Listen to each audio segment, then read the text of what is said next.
Welcome to my YouTube channel Sapna classes. इस video में हम western political thinker John Locke को पढ़ेंगे। जॉन लॉक का जन्म 1632 में हुआ और उनकी मृत्यु 1704 में हुआ। Life and times. दार्शनिक उदारवाद के जनक जॉन लॉक का जन्म 29 अगस्त 1632 को यूनाइटेड किंगडम के समरसेटशायर के रिंगटन में हुआ था। उन्होंने अपना बचपन ब्रिस्टल के पास पेंसफोर्ड में बिताया। ऑरेंज के राजकुमार विलियम से उनकी जान पहचान और 1688 की गौरवशाली क्रांति के बाद उनके अंग्रेजी सिंहासन पर आसीन होने के कारण लॉक लंदन लौट आए। 1689 में विलियम तृतीय ने लॉक को अपील आयुक्त नियुक्त किया। प्रतिकूल राजनीतिक माहौल के कारण उन्होंने फिर से इस्तीफा दे दिया और एक्सेस में बस गए। उन्होंने अपने सार्वजनिक जीवन का अंत चाय बोर्ड में आयुक्त के रूप में अपने अंतिम कार्य के साथ किया। Works of John Locke. उनकी महत्वपूर्ण कृतियों में से है letter concerning toleration 1689, an essay concerning human understanding 1690, two treatises on civil government 1690, a second letter on toleration 1692, a third letter on toleration 1692, a fourth on toleration 1693, and some thoughts concerning education 1693. Conception of human nature. मानव स्वभाव के बारे में Hobbs के विपरीत lock मानव स्वभाव के बारे में निराशावादी दृष्टिकोण नहीं रखते।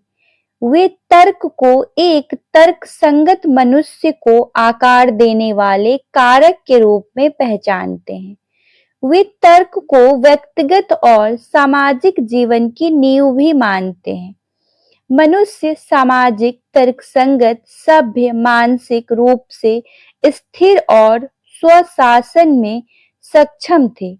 लॉक का दृष्टिकोण व्यक्तियों के लिए समानता की प्राकृतिक स्थिति का भी समर्थन करता है। उनके अनुसार मनुष्य प्राकृतिक स्वतंत्रता के हकदार है। इसे किसी भी श्रेष्ठ तत्व से मुक्त होने का एक अंतर्निहित विशेषाधिकार माना जाता है, लेकिन साथ ही प्रकृति के आदेश के प्रति विद्रोही होने का अधिकार भी। वे इस तथ्य पर भी सहमत हैं कि व्यक्तियों में बुद्धि, शक्ति और कौशल के मामले में कुछ हद तक भिन्नताएं हो सकती है। फिर भी उनका मानना है कि व्यक्तियों के बीच समानताएं भिन्नताओं से अधिक महत्वपूर्ण है। लॉक मनुष्यों के उपयोगितावादी गुण को भी विशेष रूप से दर्शाते हैं। बेंथम के विचारों का अनुसरण करते हुए लॉक कहते हैं कि मनुष्य सुख और दुख के बीच संतुलन बनाने का प्रयास करते हैं। सुख या उपयोगिता की यही धारणा उनके सिद्धांत का आधार बनती है। State of nature. लॉक का प्राकृतिक अवस्था पर चिंतन उनकी द्वितीय कृति में मिलता है। हॉब्स की प्राकृतिक अवस्था के विपरीत लॉक मनुष्य की सामाजिक प्रवृत्ति के आधार पर एक शांतिपूर्ण अवस्था की परिकल्पना करते हैं। प्राकृतिक नियमों के अनुसार उनकी प्राकृतिक अवस्था पूर्ण स्वतंत्रता पर आधारित है। इसके अलावा यह अवस्था पारस्परिक शक्ति और अधिकार क्षेत्र के संदर्भ में परिभाषित समानता से भी चिन्हित है। उनके अपने शब्दों में प्राकृतिक अवस्था शांति, सद्भावना, पारस्परिक सहायता और संरक्षण की अवस्था है। संक्षेप में, लॉक मनुष्य के आशावादी स्वभाव पर बल देते हैं। प्राकृतिक नियम को अधिकारों और कर्तव्यों दोनों का स्रोत माना जाता है। मनुष्य अपने अधिकार प्राकृतिक नियम से प्राप्त करते हैं और यह उनसे अपेक्षा करता है कि वे इन अधिकारों की रक्षा के लिए पारस्परिक रूप से इनका सम्मान करें। लॉक तो प्राकृतिक नियम को ईश्वर द्वारा स्थापित नैतिक नियम तक कहते हैं, जो तर्क के माध्यम से अनुभव किया जा सकता है। उनके प्राकृतिक राज्य को अराजकतावादी का स्वर्ग कहना गलत नहीं होगा। अंत में, लॉक ने प्राकृतिक अवस्था के संतुलन को खतरे में डालने वाली 3 मूलभूत कमियों की पहचान की। पहली, कानूनी ढांचे का अभाव। दूसरी, ज्ञात और निष्पक्ष न्यायाधीश का अभाव। तीसरी, निर्णयों को लागू करने के लिए एक कार्यकारी एजेंसी की आवश्यकता। अतः राज्य की अवधारणा इस समस्या से मुक्ति का साधन थी। इसके अलावा यह ध्यान रखना महत्वपूर्ण है कि लॉक की प्राकृतिक अवस्था की अवधारणा तथ्यों के अनुरूप नहीं है। यह एक काल्पनिक आधार पर टिकी है जिसका कोई ऐतिहासिक प्रमाण नहीं है। सोशल कॉन्ट्रैक्ट, सामाजिक अनुबंध। सामाजिक अनुबंध को नागरिक समाज में प्रवेश करने के साधन के रूप में परिभाषित किया गया है।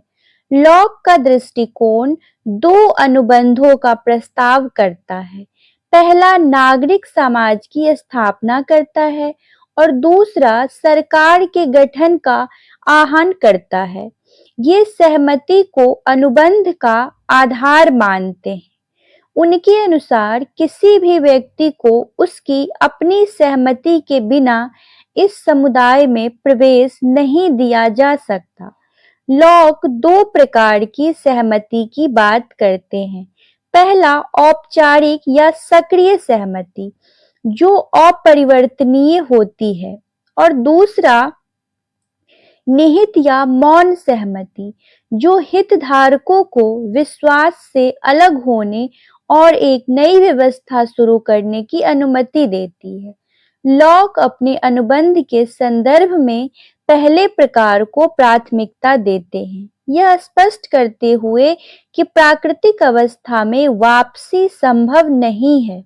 लॉक के अनुबंध की एक और उल्लेखनीय विशेषता यह है कि व्यक्ति अपने उन अधिकारों का त्याग नहीं करते जो उन्हें प्राकृतिक अवस्था में प्राप्त थे।